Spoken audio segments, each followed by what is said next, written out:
Hey everyone, and welcome to the Coastal League, a month-long Pokemon VGC Invitational with not just some of the best players in the world, but some of the best players of all time. And we're excited to bring you the VGC action twice a week. It's a bit of a tough time, but twice a week throughout the month of April, we're going to bring you some hot VGC action.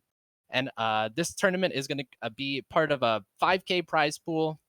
These players are going to be duking it out for a bunch of weeks, and we're excited to kick off here. My name is Brendan Lewis. I go by Mr. B-Dog online, and I'm joined by my partner in crime. I can't get rid of him, Jake Major Bowman Muller, and we are beyond excited to bring you two matches today. The first of which we'll get into in just a moment is between Jamie Boyt and Alex Gomez, and the second of which is between James Beck and Eduardo Cunha. And it's tough to say that any one of these matches is going to be better than the next, Jake. Yeah. But we've got some pretty awesome matches here today. For sure. I mean, even just those four names, it would be impossible to count the number of accomplishments in between all four of them. We're And going to there's try, four though. more we're seeing next week too. So yeah, some really good matches we're going to see from this tournament. So a really cool tournament put on by Beastcoast. So we're, both of us are really happy to be a part of it. I'm sure that all 8 players are as well. And so yeah, I'm really excited to see these matches. Definitely. And just to give you a little bit more of a rundown before we get into this matchup of what this tournament exactly is, we've got two pools of 4 players.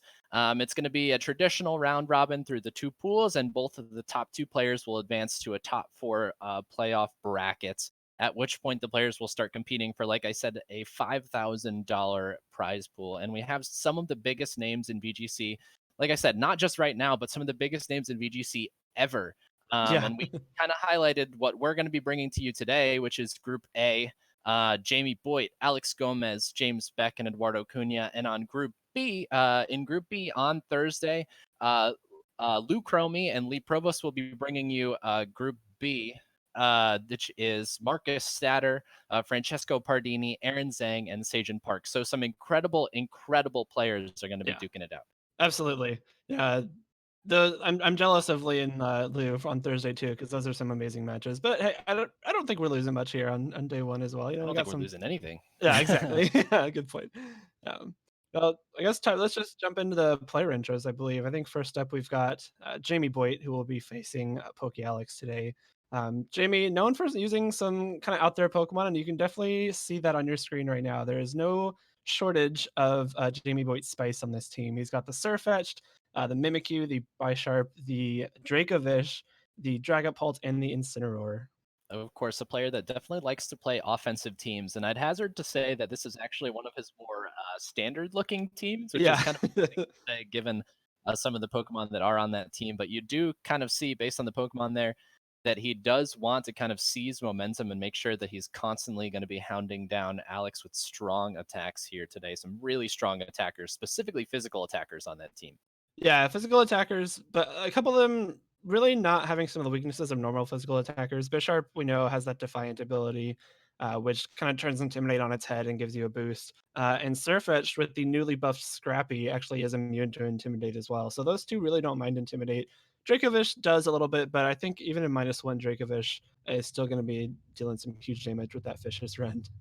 Definitely. And on the other side of the field, the other side of the stadium today is PokeAlex, Alex Gomez himself, who really needs no introduction at this point. He is, it's pretty safe to say he's one of the best VGC players of all time. He's a regional champion, he's a national champion, he's an international runner up. He has top 8 worlds 3 times, which is kind of an unbelievable level of success. But we do see his 6 Pokemon up on the screen there: Colossal, Durant, Conkeldurr, Gastrodon, Dragapult, and Incineroar. That Dragapult Colossal combo is starting to pick up steam, pun very Uh, much intended, because that Dragapult can run a pretty weak surf. It doesn't have the strongest special attack, and especially without that stab boost. And you're not going to do too much damage to your own Colossal, but you will pop that Steam Engine ability and the Weakness Policy most likely, and give yourself a very, very fast, very, very big Colossal. Interesting that there's a Durant and Colossal there. I imagine you would almost never see them come at the same time because both of them are not reliant on, but known to be very prone to Dynamaxing. So uh, interesting modes there with Alec. He also has a Gastrodon as a possible surf partner, which can benefit from that Storm Drain ability. So like some pretty cool modes we can see on Alex's team, but certainly not one-dimensional at all. Yeah, and it's interesting to me that he has chosen to try and out offense Jamie Boyd, which is not something that a lot of players would kind of opt into doing. But you can see that he's very confident as a player with his team choice. Of course, like you mentioned, Jay Colossal is really starting to kind of burst onto the scene now that it's able to access its Gigantamax form in our latest VGC series. And it has Pokemon like Gastrodon to protect it, and Cineroar can protect it. And of course, Alex just has the option to pivot to that Durant mode. Hmm. Yeah, the Durant is, very threatening Pokemon. It's got access to a lot of cool coverage moves. And even its stab moves have some really great Dynamax effects as well. Steel Spike has been regarded as one of the strongest in the game just because that defense boost can be really important. Flutterby, if he is opting to run a bug move, can give you a nice little pseudo snarl, but it's got a bunch of other coverage options as well, and some slots that are very much variable, so it's really unpredictable as well. Right. And, I'm starting to think about the matchup between these two teams already, Jake. And I think that based on the Pokemon that Jamie has selected, he's going to have a tough time dealing with Colossal, it seems like. We know that he has that Dracovish, which is going to do a lot of damage to Colossal, but with Gastrodon protecting it, I think it's going to be a pretty tall task, and Jamie's going to have to probably rely on his Surfetch to try and get through that Colossal. Yeah, that's a good point. There's not a whole lot on Jamie's team that could hit the Colossal around a possible Storm Drain. Surfetch will certainly deal a lot of damage to something like a close combat, but if that Colossal is in max form and the Surfetch is not, well, even if it is, that'd actually be worse if you were in max form with Surfetch because that power of close combat actually drops. But that's a really good point. I hadn't really thought about how the Colossal and Alex's team is actually a pretty huge threat here. Definitely. And even though that fighting type damage does kind of drop, I think you sort of have to consider already if you're Jamie here in Team Preview about a potential game plan that does feature a Dynamax Surfetch just to make sure that you can sit there in front of Colossal for a turn or two, dish out the Right. damage that you need to deal. Yeah, no, Dynamax is still a very good defensive option there. You're definitely right. But it's going to be interesting to see. We're going to jump right into the game one here with Jamie Boyt versus PokeAlex, our first game of the Beastcoast Coastal League. Very exciting stuff here.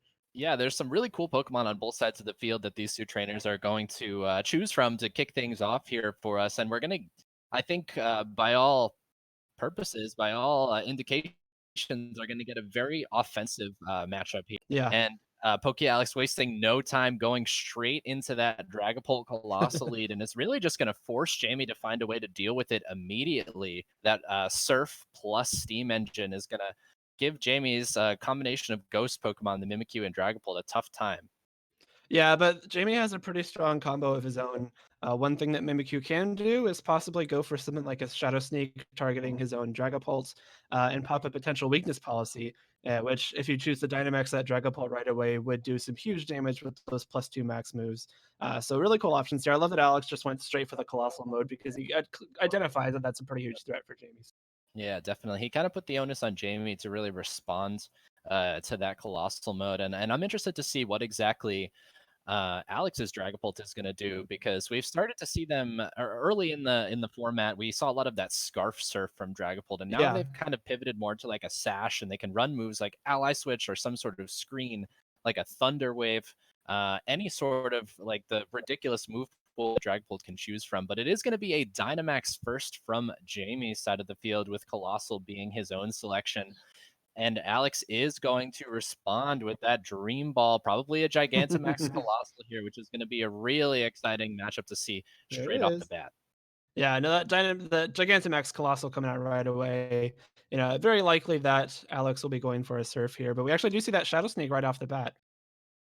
And there is going to be a Shadow Sneak from Jamie's Mimikyu into his own Dragapult, which Jake did mention is a good way for him to generate his own offense.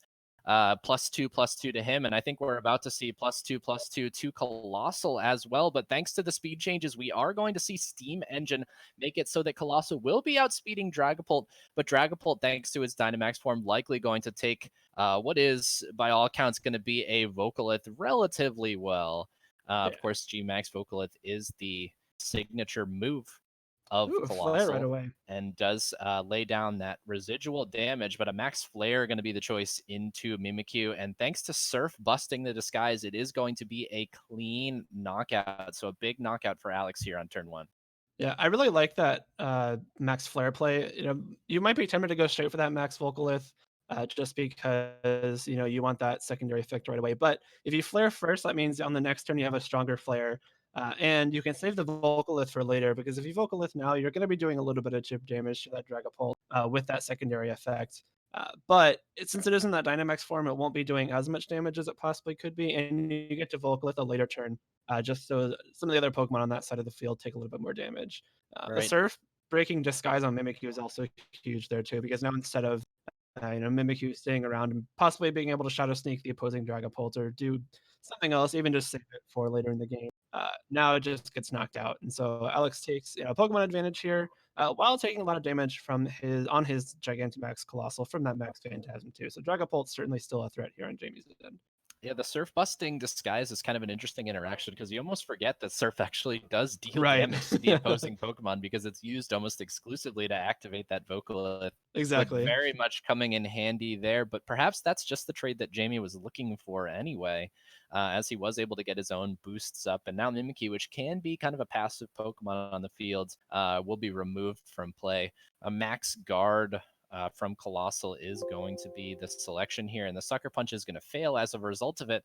But Dragapult going for that Phantom Force, outspeeding the opposing Dragapult to make sure that it is not taking any damage, and the Airstream is going to go into the space on the field where that Dragapult used to be, and no damage done by Jamie this turn. A really smart play from Alex there. Phantom Force is a really, really strong move, just because it does have that ability to stall out these Dynamax moves. You can't protect through them; they will still do damage and get their secondary effects through protect. But if you vanish, there's nothing to hit, and you can't even get any damage off at all. Smart max guard there as well. The Sucker Punch likely would not have KO'd as we're about to see here, just because Colossal is so bulky in that Gigantamax form. Right, and Colossal is going to just hang on through that Sucker Punch because of its huge defenses. Despite the fact that it's used as an offensive Pokemon constantly, we forget those huge defenses that it does have, and it is going to retaliate with a knockout into that Dragapult, as Phantom Force is going to be the fainting blow as the turn is finished here. And of course, that residual damage is going to start to rack up thanks to the Vocalith, and most notably, it could have just broken a Focus Sash on Bisharp.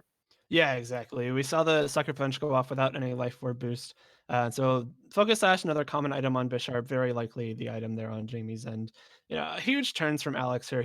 He's led these two Pokemon and they haven't left the field. The Dragapult hasn't even taken any damage. Most notably, I think we've seen the Dragapult on Alex's end outspeed Jamie's 3 turns in a row. So Mm. unless he has flipped a coin correctly 3 times, it might be safe to assume that Jamie's might be a little bit on the bulky end. It makes sense for the Dragapult on Alex's end to be as fast as possible as well, just so you want to pop that steam engine as quickly as possible. So some good info for both players there potentially. And Sucker Punch from Bisharp is going to finally knock out Colossal, but perhaps not before the damage is done. And Dragapult is going to get the opportunity to go for another Phantom Force and won't be taking any damage this turn. Surfetch going for that close combat, which, funnily enough, would have done damage to that Yeah. Dragapult thanks to its scrappy ability, and probably not a negligible amount of damage either. But because of that Phantom Force, no damage.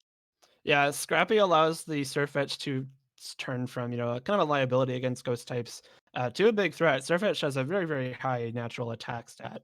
And so that close combat would have done some pretty big damage to the Dragapult. But now Alex actually bringing out the Durant right away, immediately making me eat my words from before the game where, I said I would doubt they would bring them both at the same time. But, here we go. Yeah, I think there are some players that really like to roll the dice a little bit because of how strong Durant in the back can be, especially in combination with a strong offensive Pokemon like that Gmax Colossal. But the Phantom Force is going to do a good chunk of damage into Oh, Surfetch, but we see why Durant is kind of a spooky choice when you're not going to be Dynamaxing it, as that Iron Head does go wide and it's knocked down to low health by a close combat as Bisharp finishes the turn, dealing about 60% damage into that Dragapult. And there are a lot of Pokemon in KO range of a lot of different moves at this point in right. the game. Interesting turn coming up now because the Bisharp could very likely knock out either of these Pokemon with a Sucker Punch. But the Surfetch clearly in range of even one more turn of that Volcalith chip damage or any attack from either slot here. Alex, played the hustle game and lost that turn, but he still has a third Pokemon in the back. Jamie is down to his last two. The Surfetch'd will not survive this turn no matter what, thanks to that Vocalith chip damage coming in handy. Still in a pretty advantageous position for Alex, but Jamie at least threading some KOs here. Definitely, and that sucker punch definitely an important factor on the field. One of the things I'm interested to see is whether or not Alex is carrying some of those kind of tech support moves that Dragapult kind of runs on these sorts of compositions. Because Mhm. being the ghost type that it is, sometimes it's really lauded for its offensive prowess, but it does have all sorts of different like Thunderwave, Will-O-Wisp, dual screens, ally Ally switch, all switch, sorts of yeah. things. But for now, it is going to just go for an attack and be knocked out by a sucker punch. But Durant is going to go 1 for 2 here and take the KO onto Surfetched with an Iron Head. Good play from Alex there. Even if he had left the Surfetch'd alone, it would have been knocked out. No, but his Durant probably would have been knocked out by a close combat in return. The Bisharp, still left on the field, but this Gastron in the back is a really good matchup for Alex there because even though Bisharp is a pretty strong Pokemon, Gastron is even bulkier and will easily be able to finish this Bisharp off with a Nerf power. So smart targeting from Alex there. Looks like he should be able to finish up this game with a clean victory. Yeah, Jamie's going to try to play to his out there, which is to get a sucker punch crit and maybe dodge an attack from Durant. I'm not sure the sucker punch would have not KO'd anyway, so it's probably Right. 100% win con with those remaining 2 Pokemon for Alex. He goes 2 for 3 with Hustle, which is pretty close Yeah, to the odds that you'd expect. not That's not bad. bad. We'll take that. And is able to seal that game 1 win. And not to pat ourselves on the back, Jake, but we're definitely looking at that colossal game plan. Jamie's got to find a way to stop it. Yeah, definitely. It seems like he's gonna have a bit of an issue with that because we saw even on that turn one on this game, he did get the side weakness policy off with the Shadow Sneak, and he was able to get a bunch of damage off with that Max Phantasm. But really not enough. We saw how many turns that Colossal stayed on the field. It survived those first 3 turns, and then I got knocked out by a Sucker Punch after that. But the Colossal, a pretty big issue. What you mentioned about the Dragapult tech moves, I think is really important because Alex didn't reveal any of them. We saw Surf, which you're obviously going to have on a Colossal team, and we saw Phantom Force, which makes sense. On a Pokemon like Dragapult, that's pretty strong on the physical side. Phantom Force is a pretty strong attack, and you get to that added bonus of stalling out the max moves, like we mentioned. But Mm. there's so many other options for those last 2 slots. Yeah, it could be any number of things, and that's kind of a good place to be for Alex, having preserved that information going into a game too, having already taken a game. So if Yeah, he does have a move like that, he can very easily just kind of like drop his trump card on the table, and depending on what it is, make it very difficult for Jamie to kind of work around that. yeah, exactly. Yeah, we're gonna see if Jamie has another option against this Colossal here because looking at his team, it doesn't really look like there's a strong one. We did see the Gastrodon on Alex's end, so he is wary of that Dracovish. And I would wager that Dracovish would knock out Gigantamax Colossal even with that HP boost, just because Oh, it's so strong. definitely, But maybe even in yeah, Sun. yeah, quite possibly. But that Gastron is going to, throw a wrench in that plan. So Jamie's got to be careful about that.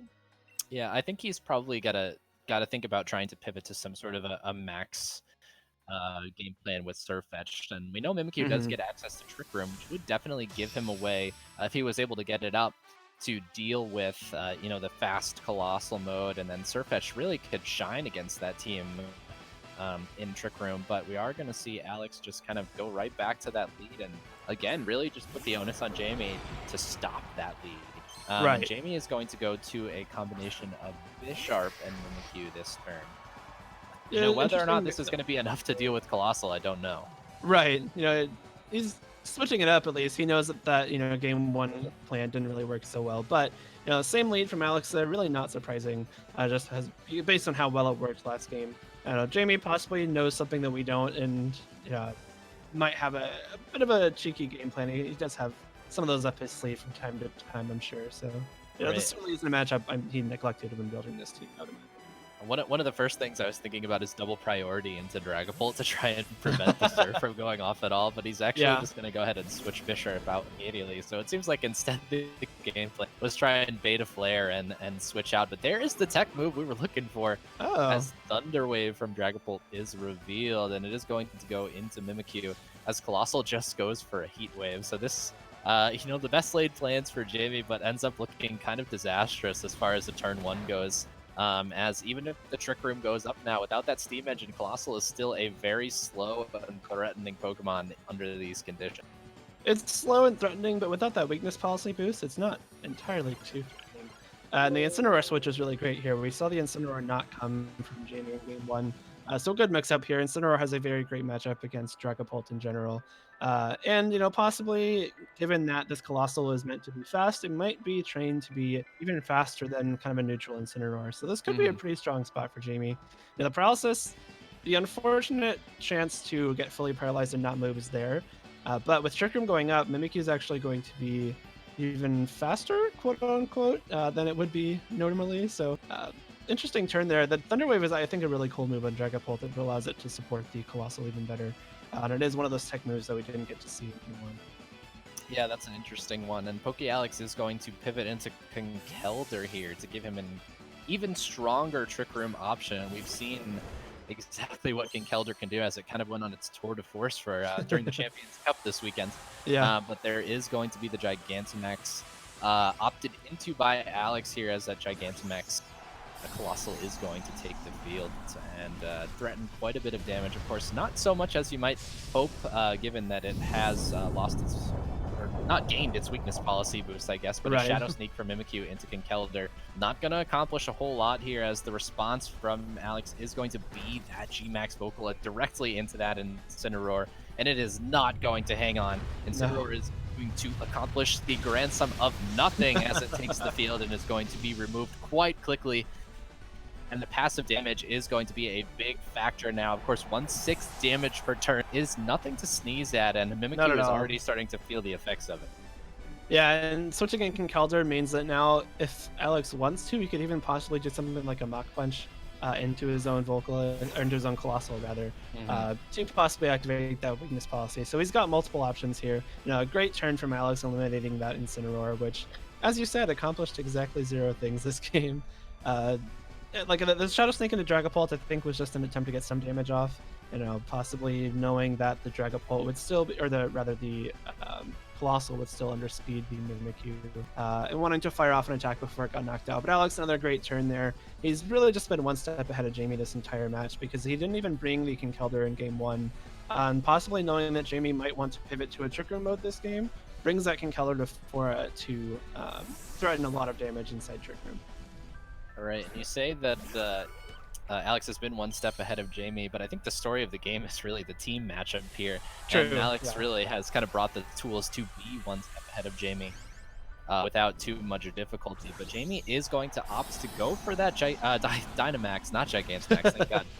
Dynamax Surfetched, and this is going to kind of be his only out. He's going to potentially get one turn of uncontested Dynamax turns thanks to being the later Dynamax, but it's still going to take quite a bit of damage from that Max Flare.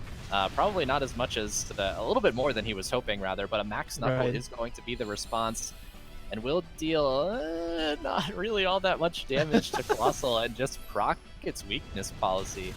So, I think this is kind of the out that Jamie has to play to here, but it's certainly not optimal. Not optimal. This Mimikyu might actually be trying to reverse the Trick Room. If he is able to fire that off, then yeah, it would actually put Jamie in a pretty good spot here, and he actually does. So now the Surfetch is going to be the fastest thing on the field, because we did see it move after the Colossal. With that +1 boost from the Max Knuckle, likely able to knock out this Colossal, even though it is still in that very bulky Gigantamax form. And the Gastrodon, not really a huge threat to the Starfetch'd in that max form. I think the worst thing you could see from Gastrodon here on this turn would be something like a Scald Burn.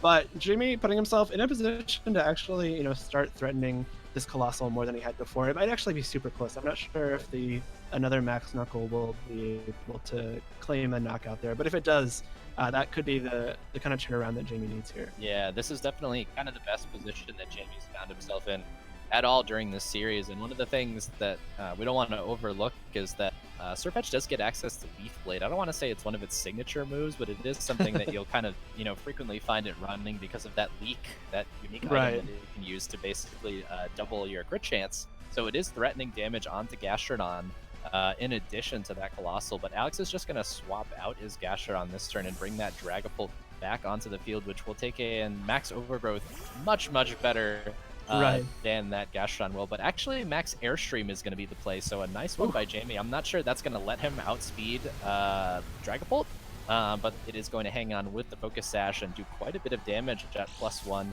Mimikyu is going to get a speed boost too and might get the opportunity to do something before, and it's actually going to knock out that Dragapult as it switches onto the field. So a really nice play by Jamie to prevent that fast mode that Alex does have available on his team from being an option for him. And the final play here is going to be a max flare, and thanks to the sun boost, Surfetch, not looking so bulky right now, is going to be knocked out through that HP doubling from its Dynamax form. Good turn from Jamie there. He does, snipe the Dragapult on the switch in, but I think he might have been, looking for a Protera, Max Guard rather, from that Colossal, and opting to target the other slot twice, which, a good play. That's kind of a play he would have needed to make to get back into this game, but unfortunately, Alex not taking the bait and just going for that huge Max Flare to get rid of the Surfetched. We do see the Bisharp come back onto the field for Jamie. The Colossal, is no longer in that Gigantamax form and does not have the Steam Engine speed boost. And so the Colossal will not be moving before the Bisharp here. We did see the Mimikyu attack first as well, but it is still at +2. Unless Bisharp is carrying something like it might be hard for Jamie to take a knockout on it before it fires off one more attack. Yeah, and even if he is able to kind of take that knockout onto the Colossal, I think you still have to worry about Gastrodon. We saw how little that Sucker Punch did, and Jamie's actually just going to try and double down into it here, but is not going to do enough damage to take the knockout. And this Heat Wave double connecting is going to seal the game for Alex here. So Jamie was able to claw back a little bit in the mid-game and get himself into kind of a position, but Surfetched does not have the special defense needed to hang on through this +2 Colossal. And the final Earth Power is going to be the dagger in Jamie's set here as Alex steamrolls Jamie and takes a 2-0 win. Very well played from Alex there. Like you mentioned, he did have what looked on paper to be a very strong matchup, and he brought the tools he needed to confirm that matchup. So, well done from Alex there. Jamie did a pretty good job there. We saw some of the tools he had in game 2 to possibly flip one of those games on its head, but unfortunately just not enough to beat a very strong player in Alex with a bit of an advantage from this. Right, and I think Surfetch is kind of an interesting Pokemon that we got to take a peek at a little bit because it does match up well against a lot of things. It does, really well against a Lapras teams because you can kind of crit through some of the boosts that the team can generate. It does really well against Tyranitar, Excadrill, all sorts of Pokemon like that. But Jamie didn't really account for the Colossal in his team building, and I think that was kind of clear in that, it was kind of uncontested the entire set. Yeah, PokeAlex not really known to be a Colossal user. Some of the teams he's built more recently aren't, including that Colossal. But, possibly Alex looking to just switch things up, knowing that some of Jamie's teams might be slightly weak to it. And making that decision either way, turning out very well for him here as well. Yeah, definitely. And we're going to get ready to jump into our second match of the day here. We are going to be featuring two players that are, I believe, friends and team building partners, which is always kind of an interesting dynamic between Beastcoast's own James Beck and Spino Esports' Eduardo Cunha. So this is going to be a really exciting matchup. I think the first thing that we can really talk about is Edu is perhaps the second best player if we want to go off of Champions Cup result at this format after he took the runner-up in the biggest online VGC tournament ever. So a really successful run for him. Very successful run for him. I had a very successful run in Australia as well recently, I believe, getting second place at the Oceania International Championship. So very clearly, proficient in this format. Eduardo has been a top player in the world for years now. He'd always been around. Actually, they kind of have similar stories, Eduardo and James, because they had both been around for a while, and people knew who they were. They had some good results, but they both kind of burst onto the scene at various points with a huge finish. Eduardo with a top 4 at Worlds in 2016, and it really hasn't looked back from there. And then James, a little bit later, in 2019, he really took the scene by storm. He won a international championship of his own in Latin America, and won at least 2 regionals, maybe a third. We were discussing that before the stream started. But he has really been steamrolling through the competition since then as well. Right, and I had this conversation with people in the past, but I think it's hard not to call James's 2019 season one of the best VGC seasons of all time. Right. It's No, it's they should. definitely in strong contention, if not, maybe the best VGC season of all time with multiple regional championships, an international championship, and then topping it off with that Pikachu trophy as he secured the top 4 with that team he was running for months and months and months that nobody could figure Right. out quite how to deal with, which really speaks to his prowess as a player. But we're going to get his team up on screen here. And a 6 I've never seen before, but some pretty common faces, and we're going to get to see that Dragapult Colossal mode again here, alongside Whimsicott, Conkeldurr, Duraludon, and Charizard. Yeah, some different modes here. Obviously, the Dragapult Colossal is something we just saw from Alex. A uh, very successful combo. Whimsicott Charizard is kind of an early format combo that we've seen before, but is making somewhat of a comeback. If it is that Gigantamax Charizard, I wouldn't be surprised to see Sunny Day on that Whimsicott, just because solar power and a Gigantamax Charizard is a terrifying combo to play against. Whimsicott Duraludon is something that's been very good too. Duraludon has a speed stat that is very prone to being benefited from Tailwind, and it's very strong Pokemon as well. And then Kelder, kind of a catch-all match later on for different kind of team archetypes that might be threatening. Yeah, you can kind of see that there's kind of an immediate weakness to the Tyranitar Excadrill modes along the other 5 Pokemon, and then once you smack a Conkeldurr in there, your matchup is instantly better in that regard. Yeah, it can kind of take those 2 Pokemon on by itself with no support, so you can kind of see some of the thought process in the team building there as he was kind of putting Conkeldurr, which is, arguably one of the best Pokemon in the format in there, and specifically the best at what it does. And of course, James, as we take a peek at his opponent on the other side of the field today, is Eduardo Cunha. Jake kind of went into some of his accomplishments, but of course had that top 4 worlds breakout in 2016, and the rest is kind of history. He's an international champion. He places in pretty much every online tournament that's ever happened. It's just one of the best players since his kind of breakout, and I thought it was kind of interesting because he was already kind of perceived as one of the best players prior to his breakout, but just wasn't able to get to live events. So he's been a mainstay of the community for quite a long time, and we get to see the team that is actually one that he's pretty well known for running. I think he was running that at several online tournaments, if not in-person tournaments, before the format was canceled. But that is his Durant, Gastrodon, Togekiss, that Gourgeist, the Tyranitar, and the Arcanine. Yeah, I believe this is the team he did get second with in Australia. So clearly a team he has plenty of experience with, a team that has proven itself to be very, very strong. The Durant mode, again, we see from this team, which is super threatening. I really like Durant with something like a Togekiss next to it, because you do have that option to protect the Durant with a Follow Me. You can possibly run Helping Hand on your Togekiss to boost its already very strong attacks. And I do see a little bit more Colossal counterplay on this team, because you do have the Follow Me on Togekiss to kind of protect a partner. You've got a Trick 'em option on Gourgeist. Gastrodon is a pretty strong option against Colossal, provided that you're not taking a Max Overgrowth, which they are known to run. But this is going to be a really interesting match because I do think that there's a lot of options on Edu's team that could pose a pretty big threat to James. Yeah, I think these sorts of compositions are very interesting, especially one of the other players that's kind of notably running something that's kind of similar to this is Justin Ramirez, who's had a lot of online success this format. And players that run this kind of team will kind of talk about how it's more of a Tyranitar team than anything. And that Durant is kind of there to patch some of the other matchups that you're not able to cover with the other 5 Pokemon. And Tyranitar, especially with this Gourgeist mode where you're able to go into Trick Room and do things like Trick or Treat Max Darkness and deal an incredible amount of damage. You can side Grass Move and do all sorts of crazy things like that as an incredibly, incredibly strong Trick Room mode. I really love the Trick or Treat things you can pull off with this kind of team.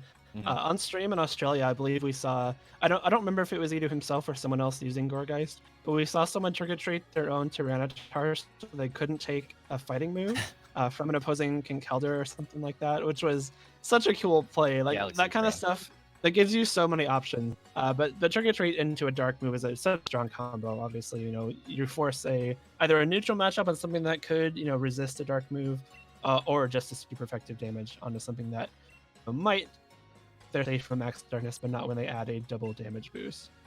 Right, and you kind of look at Gourgeist, and it sort of immediately in this format sticks out as kind of the uncommon Pokemon. Yeah. But as a lot of people who have been playing this format can kind of tell you, at least prior to Venusaur, there weren't really a lot of grass types. It was slim pickings. So people were really kind of like leaning on Rotom Mow, and you see people like bust out Rillaboom, which really kind of tells you what the state of grass types is. So in that regard, why not Gourgeist? Yeah, it does why the not? grass type damage. It definitely has a niche that I think it had 3 placements in top 8, 2 or 3 placements in top 8 at the Oceania International Championship. At least so it's 2, definitely a usable Pokemon. Oh, it was Raghav. Raghav is the person that Right. side retreated to dodge a fighting move. Mhm. So yeah, at least those 2 in top 8 in Oceania. But we're gonna jump right into game 1 here between James and Edu. Again, 2 great players that are certainly gonna put on a great show here, and I'm really excited because both of these players always produce great match. All right, and James is going to go straight to that Whimsicott Duraludon lead that Jake had alluded to there. Thought it'd be very strong through parts of Series 2 with Tailwind, Fake Tears, and then some of the max moves that Life Orb Duraludon can throw out, but Edu is going to counter with Arcanine and Tyranitar. So a pretty strong defensive lead for Edu, and we know that Tyranitar can take a lot of attacks that it shouldn't be able to take when you Dynamax it. Oh, for sure. Tyranitar's already a very bulky Pokemon. When you add that HP doubling, it has so many options, especially when you consider the idea that they often run weakness ball. So one of the ways that you often want to beat Tyranitar is essentially a liability at that point. Right, and there's going to be no Dynamax on turn 1. It's going to be Protect Tailwind for James. And Edu is going to go straight for a Snarl to start to reduce the amount of damage that Duraludon is going to try and put out. And Tyranitar is going to potentially get the opportunity to knock out Whimsicott with that Rock Slide. It might be able to hang on through this one, though, as it is an unboosted Rock Slide. But regardless, a little bit of damage done to Whimsicott for a Tailwind exchange. And now we're going to get to see Duraludon start to click some attacks, I think. I really love that turn 1 from James because he does get the Tailwind up. He ensures that his Duraludon is going to be faster than the Arcanine. But while doing so, he doesn't have to take a Snarl with his Duraludon because if he had opted to go for something like a Tailwind and a Max Wormwind, for example, into the Arcanine. Arcanine is bulky enough to survive 1 Max Wormwind, but now he gives himself the option to possibly go for something like a Fake Tears or a Helping Hand in conjunction if it was to opt for that. So a really safe play from James there. If he did take something like a Fire move from an Arcanine with his Whimsicott, he just would have given himself a free switch into another Pokemon on this next turn. So a really smart turn 1 from James. All right, and I was one of the things I was thinking about is that he had the opportunity to do something like we know he has that Charizard mode, is go for a Sunny Day and attack into Tyranitar, which would have been really clutch and perhaps the biggest way to boost its damage if he was attacking into that slot. But it's going to be a Thunderbolt into a protecting Arcanine, as the other 2 slots on both sides are going to switch into Helder and that Gastrodon. So players are going to start to switch around. We know that James is kind of handling the offensive pressure right now, so we're going to see how Edu pivots around. Getting your Kelter in while the Arcanine is on the field is huge because now there's no way to intimidate it until the following turn if you were to possibly switch out the Arcanine and bring it back in. The Thunderbolt into the Arcanine slot is a cool move because it covers a possible Togekiss switch. James knowing that if he's going to switch that Whimsicott out, a Draco Meteor won't KO the Arcanine straight up. So you either get some good chip damage on the Arcanine, you could possibly get some really good damage on Togekiss if it comes in. The Gastrodon coming in, pretty good spot for Gastrodon. It's one of the best checks to Duraludon, given that Duraludon has pretty low special defense in general. But a Draco Meteor still would do some pretty good damage here, and Gastrodon doesn't really want to be taking consistent drain punches from the Kelter as well. Right, and Duraludon, realizing that it's threatened here, is going to remove itself from the field. It does not want to be Earth Powered, it doesn't want to be Snarled, it doesn't want anything to do with that, and Whimsicott is going to take its place here as Edu is actually just going to go ahead and Dynamax his Gastrodon, which is kind of one of you have to unlock the ability to do this. Is what I've always thought about, is figure out when exactly am I going to be Dynamaxing my Gastrodon. Right. And Edu has selected now as the time to do that. Perhaps a Max Quake does just kind of clean Duraludon, and we're going to get to see how much damage it does to Whimsicott. But a Drain Punch into that Arcanine slot as Tyranitar switching in is going to immediately remove it from play, and that is a huge Pokemon to lose for Edu here. Perhaps, he was thinking that it might not have been as valuable given what James has revealed, and, that was what he was sacking instead of taking the damage onto Arcanine. But a Max Quake, Whimsicott's going to take that really well, thanks to its resistance to ground-type attacks. But that's, an an absorbed turn of Dynamax for James. What an excellent turn. Yeah, super smart play from James there.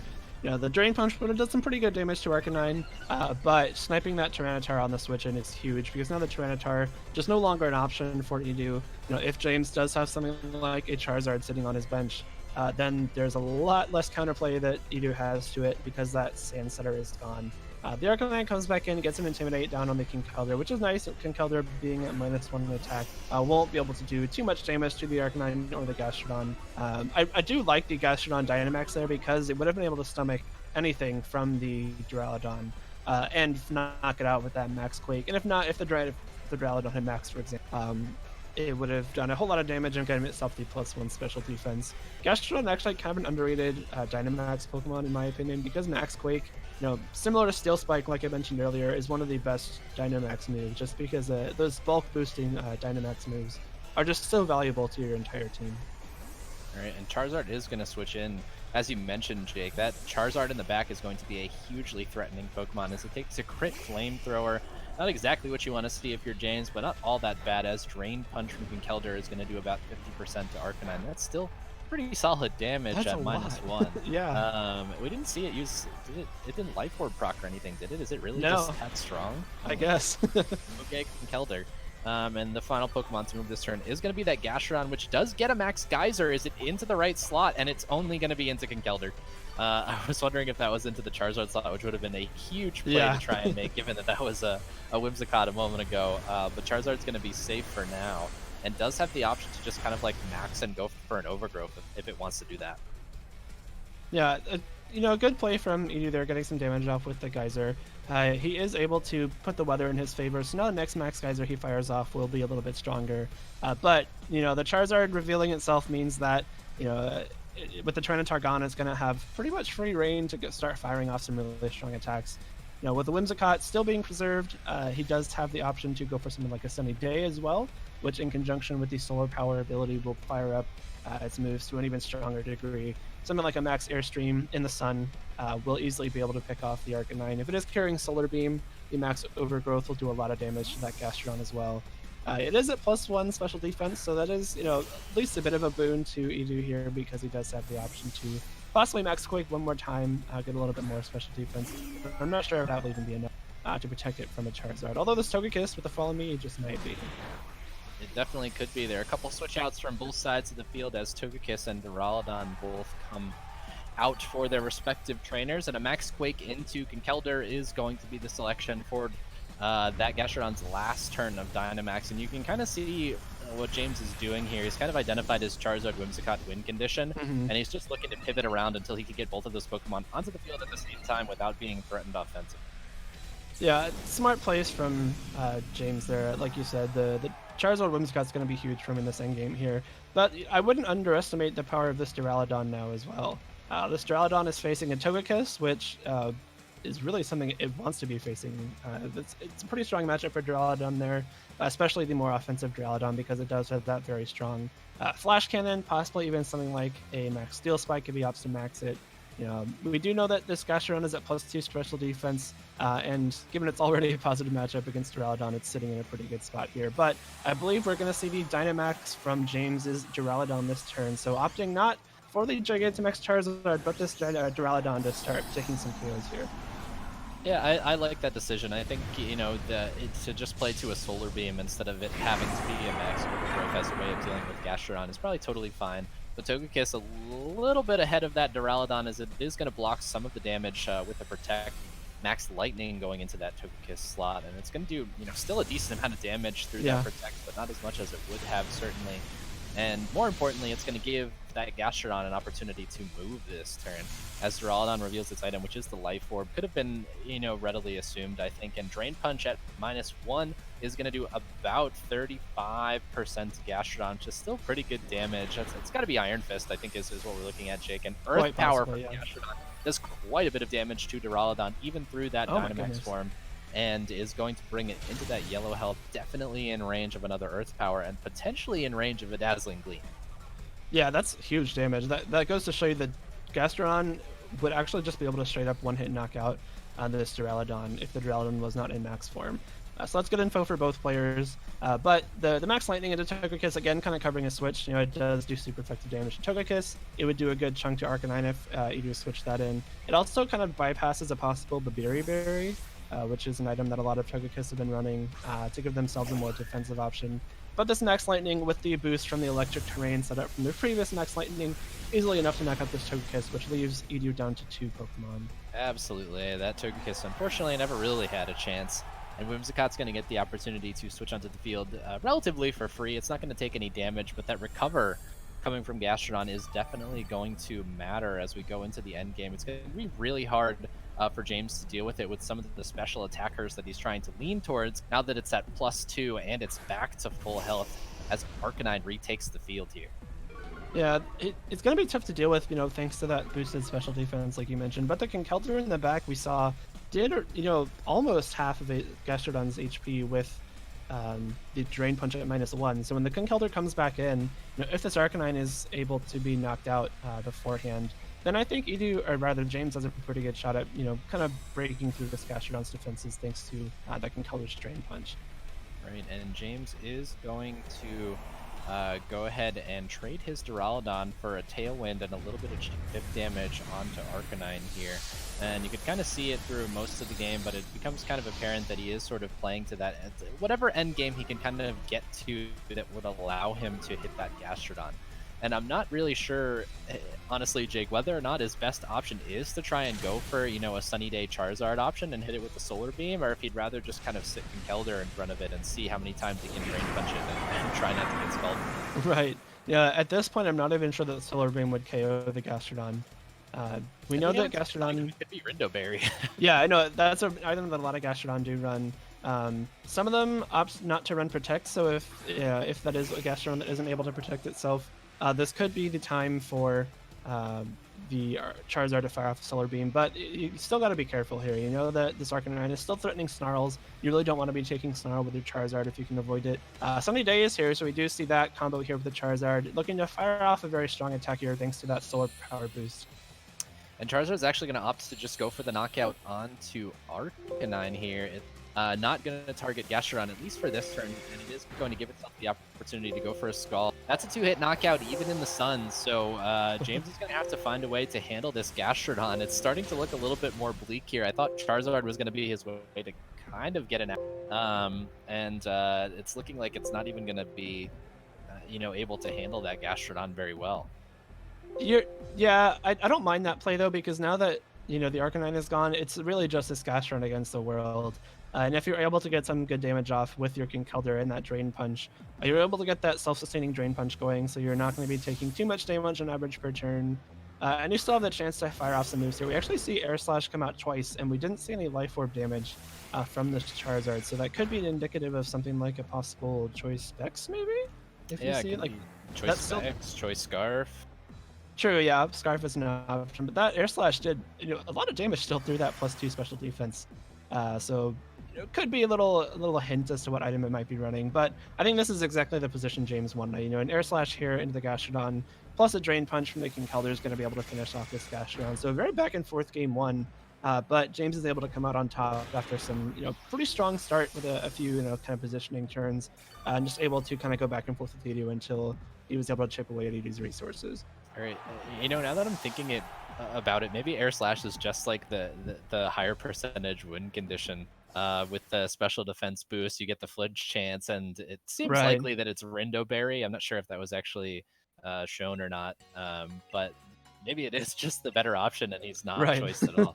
But anyway, yeah, that seemed like it was, at least in James's control for most of the game. There were a couple turns where Edu was able to, kind of get himself into a position where he might have been able to steal some momentum back with the misplay from James. But James definitely never gave him that opportunity. Was making the clean switches, the safe plays throughout the game. Once that Tyranitar was gone, he was able to pretty much pivot around with his 4 Pokemon against just 3 Pokemon pretty cleanly. And we're really getting to see both sides of VGC here today, Jake. In our first set, we got to see a really big slugfest, Pokemon trading big damage back and forth. Both of the games were very quick. And game 1 between Edu and James here was much slower, much more methodical.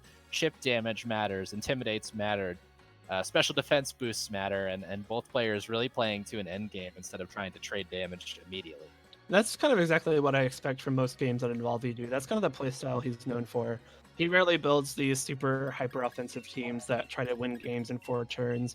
He's a very kind of methodical player. He likes putting himself in strong positions, giving himself defensive options. And if you look at his team here, Arcanine, Togekiss, Tyranitar, Gastrodon, Gourgeist, these are all Pokemon that are known to be on the bulkier end. They can kind of trade damage, usually come out on top with those trades. But when you're facing kind of these bigger hitters like something like a Life Orb Duraludon or a Solar Power boosted Charizard, that's kind of when you get into trickier positions. And I fully agree with you that the turn that he lost the Tyranitar without it contributing much at all was a pretty huge swinging in momentum for James, because that's kind of the point where he limited Edu's options and he gave himself some pretty clear win conditions. All right, and the leads are going to be revealed for both players here as James selects his Charizard and his Whimsicott, and Edu is going to go back to his Tyranitar and his Arcanine. And I like this lead quite a bit from James here. I think being able to catch Tyranitar already on the field means you get a free Sunny Day. Charizard's the fastest thing on the field, and it's looking primed to do quite a bit of damage this turn. Yeah, you have a huge option here with the Sunny Day. Sunny Day plus something like an Air Slash, we saw do a lot of damage to the Arcanine. A Fire move, even though both these Pokemon resist Fire, they would still take some pretty heavy chunks, but that might be a bit of a riskier play, especially if you leave this Tyranitar alone. Because Tyranitar known to be very bulky Pokemon, especially on Edu's team, probably trained to be on the bulkier end as well. So a Solar Beam, possibly not even enough to knock it out in the sun, but I guess we'll get to see what James opts for here. And he is going to go straight for that Sunny Day. Arcanine does protect here. Tyranitar is leaving itself open to a potential attack from Charizard, and it shows a Focus Blast. You know, maybe Solar Beam's not going to knock it out, but I'm pretty sure Focus Blast is going to knock it out, and that 4 times super effective damage is going to present us with one of the more fainted Tyranitars I've seen in my day.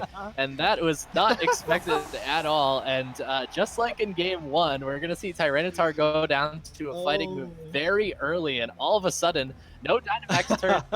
Yeah, James is in the driver's seat. Dear Lord, that oh my goodness! That is on the list of things I might have expected to see on from that Jamie's turn. Game. Well, no, just on that turn, that is so far down the list. Another huge turn from James, though. The Tyranitar has now been knocked out while contributing almost nothing in 2 games in a row here. So, pretty huge plays from James. Limiting that Tyranitar means Charizard now has such a strong matchup in general against James. Right, and now that Sun is uncontested for the rest of the game, barring something like a Max Geyser from Gastron, which is not going to be the case, as Edu is kind of forced to Dynamax his Togekiss here just to make sure that he doesn't lose another Pokemon on this turn. But a helping hand for Charizard. I think you're right, Jake. I think it is choice. But this Focus Blast in the sun might be enough to just knock Arcanine out, and it does. Charizard takes a second knock with Focus Blast. What's happening? It's not even super effective this time. The Togekiss is going to get an Airstream. The Charizard is going to hang on, and the onslaught is not over yet. Oh my gosh. What is James doing? He's a madman. Oh, it got knocked out. I'm sorry. I missed. I didn't see the That's crazy. Helping Hand Focus Blast in the sun with Solar Power Boost and Choice Specs probably just knocks out anything that doesn't resist fighting. And he didn't use a Dynamax turn. No, he didn't. He's taken 2 KOs in 2 turns without Dynamax, and he's forced Edu to use his Dynamax. Now you can bring in your Duraludon, which has a pretty strong matchup against this Togekiss. You could go for something like, a Tailwind to match the speeds, or even a Helping Hand and a Max Steel Spike to possibly get some more damage off in this Togekiss. So really huge turns from James there. Although I actually wouldn't say that this game is over yet, because Edu has shown this Togekiss and Gastrodon. If the Pokemon in the back for James is Conkeldurr again, the Togekiss actually could be in a spot where it could win this game if he's able to dance around this Duraludon and knock it out before it gets too much damage off. So, not fully over yet, but James has played 2 fantastic turns to start this game, put himself in such a strong position. And he also gets the flavor points. I think we should assign absolutely. Well, 2 Focus Blasts. He hit both too. Wow. Yeah. Wow. But Duraludon is going to be Dynamax here, giving it that extra HP to try and take on these 2 Pokemon. a little bit more effectively. Of course, we know Duraludon does not like to take special attacks very much, as we saw in game 1. A helping hand from Whimsicott, but not before this Duraludon takes a max Starfall. It is going to barely hang on. Scopeland's Togekiss is really flexing its muscles a little bit here. And I think Duraludon potentially has the option to knock out either Pokemon on the field here with either a Wormwind into Gastrodon or a Steel Spike into Togekiss. But James is going to choose the Steel Spike here. Togekiss is not going to hang on through that incredibly powerful attack. And it looks like he's going to be trading his Duraludon for it. But like you said, Jake, if this is Conkeldurr in the back, we saw it clean that Gastrodon up pretty comfortably in game 1. Yeah, I think that's a trade you are more than willing to make there. Yeah, I think the only thing that could have made that turn go kind of sour for James is if the Togekiss did go for something like a Max Guard. That would have allowed the Togekiss to fire off a Max Starfall into the Duraludon next turn and knock it out rather than leaving it with just a sliver of health thanks to that critical hit from the likely Scope Lens. The Earth Power into the Whimsicott does pretty negligible damage thanks to that grass typing, and we're going to see the Conkeldurr be the 4th Pokemon from James here. So it's a huge plays from James on these first 3 turns. He's played 3 turns so far and scored a one-hit knockout on all 3 of them. We saw that Conkeldurr doing quite a bit of damage even when it was intimidated. And right. Now it's going to be at +1 because of that helping hand boost. So it's possible that James is going to, it's within the realm of possibility that this could be a 4-turn game here. But, Gastrodon, perhaps not the worst Pokemon to have as far as a 2v1ing Pokemon with the access to recovery. It can spread status and things like that. But this is going to be tough for it to climb out of. As Helping Hand Drain Punch is going to be the selection. It is going to hang on through that attack, but certainly will not take another one. Scald into Conkeldurr does not even have a hope for a burn here because of the misty terrain. Right. There aren't really any outs remaining for Edu, and James is going to be able to seal this one up with a 2-0 victory. 2 wildly different games with the Drain Punch here on the last turn. So well played from James in this game. He the first 3 turns of this game, he just got absolutely perfect. But it left himself in a spot right now where it's almost impossible for him to lose.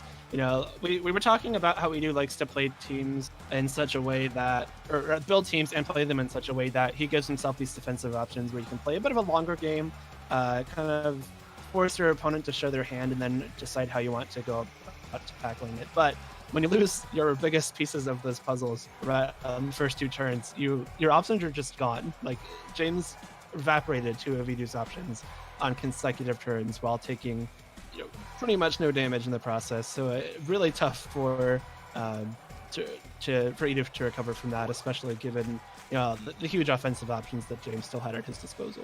Right, and I definitely don't want to assign this mindset to Edu by any means, but from my perspective, I would have been incredibly caught off guard by having game 1 that was a slow, chip damage oriented, spreading debuffs around, trading snarl damage in a situation where it matters, to just have the go button pressed in my face on game 2 and get knocked out by last Charizard.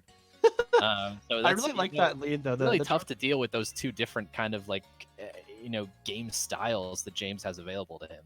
Yeah, no, the Charizard Whimsicott lead makes a lot of sense for James's team there because the only thing faster than Charizard on Edu's team is the Durant, which really doesn't want to be facing the Charizard anyway, because if you do see the Charizard there, you can just Tailwind Heat Wave or something to knock it out. So a really strong offensive lead for James there. It kind of compares to his earlier lead from game 1 where he had a little bit more of a defensive option there with the Duraludon. But just so well played from James. Not poorly played from Edu either, but James is able to overwhelm him very, very quickly in that game 2 off of what was a bit of a slower game 1. Definitely. So we do see James pick up a win here in Group A, as well as PokeAlex. So those 2 players are going to advance to 1-0 and put themselves in a pretty good position to advance out of their groups following this round robin here. Of course, we know that with these kind of like four trainer round robins, you kind of need to go 2-1 to advance. That's generally the way that it shakes out, unless you want to really rely on some sort of like bizarre tiebreakers. So the remaining games for Jamie and for Edu are probably must wins if they do want to advance into the knockout stage of this tournament. But we're starting to see, the standings kind of align themselves already. Yep. So great games from all 4 players, but congrats to Alex and James for taking that first round 1 win. I believe that will wrap it up for us here today. Be sure to tune in this coming Thursday, 2 days from now at 3 o'clock Eastern Time, where Lee and Lou will be bringing you 2 more matches from Group B. Thank you guys for tuning in. This has been a blast so far. And we started off this tournament with 2 great sets, and so I'm really optimistic for the rest of the tournament. I'm sure we will not be let down by these fantastic players of, world's caliber, world's top cut caliber even plays. Definitely. And I think it's entirely reasonable to expect that we get, sets of this caliber every Tuesday and Thursday. These Yeah. are, kind of like we mentioned in the pregame, 8 of the best players of all time, by all accounts. Yep. So it's, definitely we should be looking forward to more action, just like we saw today on Thursdays and Tuesdays for the month of April. Yep. All right, so that's gonna do it for Jake and I here. Thanks so much to Beastcoast for having us on. Again, 2 more games at the same time. That would be 3 p.m. Eastern Daylight Time on Thursday. Lou and Lee are going to be bringing you that action. So make sure you're there on Thursday, and that's gonna do it for us here today. Thanks so much for tuning in.